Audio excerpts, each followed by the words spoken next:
It was a challenge to try and capture something as iconic as Alcatraz. You know about this. This is arguably the most famous prison in the world, and now you're in it. Just the space, you know, the physicality of it, because it's quite claustrophobic.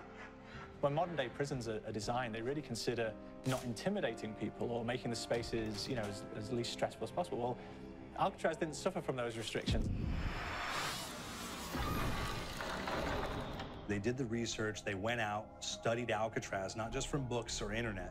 They were actually there to feel the environment, so it really sets a mood that gets you a little spooked. Well, we kind of started with the base layout of Alcatraz. The entire island we ended up roughing out in kind of a white box form, and then figuring out what play spaces we wanted to use out of that, what would be the most interesting areas to play in, and the connections between spaces, and spaces that the public doesn't necessarily get to go into. We really did a lot of pushing to really enhance that psychological horror aspect that we're really looking for. And this is a really good opportunity to really tell something special. Like I got stuck right through the gates to hell! This time around, I feel like it's been identified that there are these side missions that you're going to go out and try to accomplish.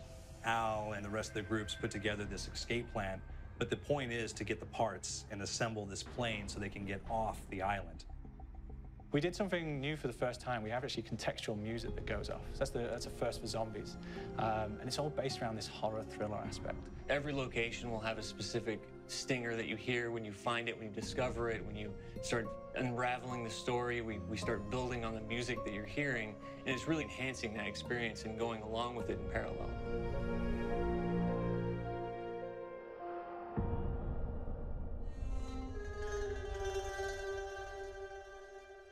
Because we wanted to embrace this kind of horror thriller element, we wanted character actors, guys who could really embody someone and then convey emotion. So that's why we went for guys like Ray Liotta, getting in that kind of guy, you know, we wanted a frantic nature. So he plays a character called Billy Handsome, who's this kind of psychopath who would be employed by the mob to kill people in interesting ways.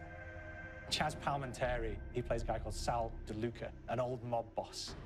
Michael Madsen playing Finn O'Leary. He's kind of worked himself from the floor, you know, from the streets. He's got his hands dirty and the blood and the guts a couple of times.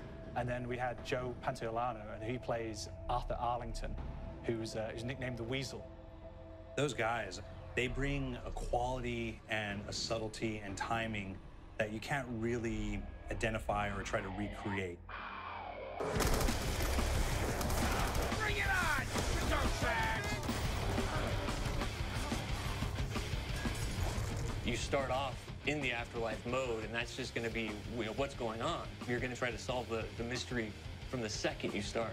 Afterlife, to me, brings a new element, like a new puzzle element. It forces me to think a little bit more or look for the clues or kind of think of zombies on a slightly deeper level.